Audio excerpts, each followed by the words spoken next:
Hi, எல்லாம் எப்படி இருக்கீங்க? எல்லாரும் நல்லா இருப்பீங்கன்னு நினைக்கிறேன் நான். எல்லாருக்கும் வணக்கம். வாங்க வீடியோக்குள்ள போவோம்.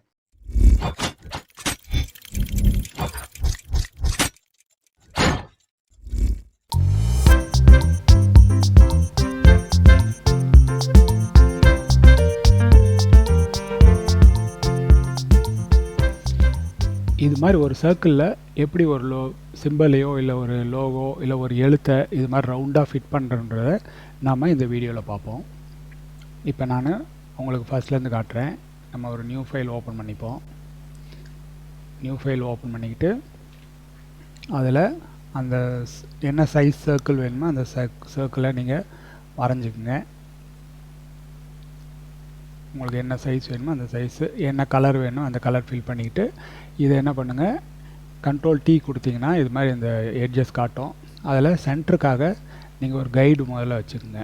நம்ம இந்த சென்டர் பாயிண்ட்டை கண்டுபிடிக்கணும்ல, அதுக்காக இதை வந்து ஃபஸ்ட்டு என்ட்ரு அடிச்சுட்டு இப்போ நீங்கள் அந்த இடத்துல ஒரு கைடு மேலேயும் கீழேயும் வெர்டிக்கலாக ஒன்று, ஹரிசாண்டலாக ஒன்று, சென்டர் பாயிண்ட்டுக்கு தகுந்த மாதிரி வச்சுருங்க. வச்சதுக்கப்புறம் இப்போ நீங்கள் என்ட்ரு கொடுத்துட்டு ஒரு நியூ லேயர் ஓப்பன் பண்ணி இந்த நியூ லேயரில் நீங்கள் உங்களுக்கு வேணுன்ற ஷேப்பை கொண்டு வந்துடுங்க. நான் ஒரு உதாரணத்துக்கு காட்டுறதுக்காக ஒரு ஏரோ மார்க்கை எடுத்திருக்கேன். நான் இந்த ஏரோ மார்க்கை உங்களுக்கு எங்கே வேணுமோ கரெக்டாக இந்த கேப்பு அதெல்லாம் பார்த்து வச்சுருங்க. வச்சதுக்கப்புறம் இப்போ இதில் வந்து இந்த நான் எட்ஜஸ் எல்லாம் தெரியுது. இந்த சென்டரில் உள்ளே இருக்குது பாருங்கள். இதுக்கு இப்படி தெரியணும்னா இந்த இடத்துல இந்த ஷோ ட்ரான்ஸ்ஃபார்ம் கண்ட்ரோல்ஸ் இருக்குல்ல, அது டிக்காக இருக்கணும். சில சமயம் இப்படி டிக் ஆகாமல் இருக்கும், ஆனால் இப்படி தெரியாது.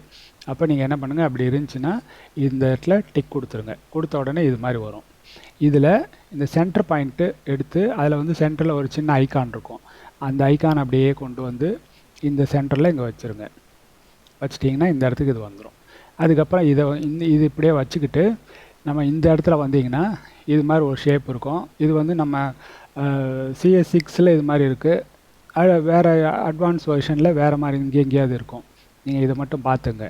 இந்த மார்க் வந்து இது மாதிரி ஒரு சிம்பிள் இருக்கும். ஒரு நம்ம இதில்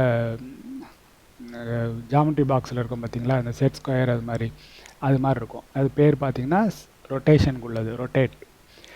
அதை அந்த இடத்துல போயிட்டு உங்களுக்கு என்ன எவ்வளோ டிஸ்டன்ஸில் வேணுன்றதை அங்கே கொடுக்கணும். நான் ஒரு 20 கொடுக்குறேன். கொடுத்தீங்கன்னா இது மாதிரி அந்த இங்கேருந்து 20 mm நகண்டு இங்கே வந்துடும். இப்போ நீங்கள் இது வந்ததுக்கப்புறம் இந்த டிக் இருக்குது பார்த்தீங்களா, அதை டிக் பண்ணி விட்டுருங்க. டிக் பண்ணோன்னே இது மாதிரி ஆயிரும். இதுக்கப்புறம் நீங்கள் எப்போதும் போல் Ctrl+Shift+Alt ப்ரெஸ் பண்ணிக்கிட்டு T கொடுத்தீங்கன்னா உங்களுக்கு அப்படியே அது ரிப்பீட் ஆகி கரெக்டாக வந்து அந்த இடத்துல எவ்வளோ தூரம் வேணுமோ சேம் ஸ்பேஸிங், கொஞ்சம் கூட டிஃப்ரெண்ட் இல்லாமல் ஒரே அளவில் வந்துடும்.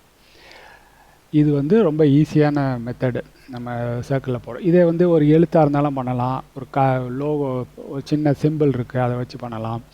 இல்லை ஒரு ஸ்டார் கொடுக்குறாங்க, இது வந்து நம்ம இந்த ரவுண்ட் பேட்ஜ் அது மாதிரி ரெடி பண்ணுறதுக்கு, இல்லை ஒரு பிளேட்டில் ஒரு டிசைன் பண்ணணும், அது மாதிரினா நீங்கள் இந்த இதை யூஸ் பண்ணி ரொம்ப ஈஸி மெத்தடாக இதை பண்ணலாம். இது உங்களுக்கு புரிஞ்சிருக்குன்னு நினைக்கிறேன். புரியாதவங்க எனக்கு கமெண்ட்டில் போடுங்க, நான் திரும்ப சொல்கிறேன். தேங்க்யூ.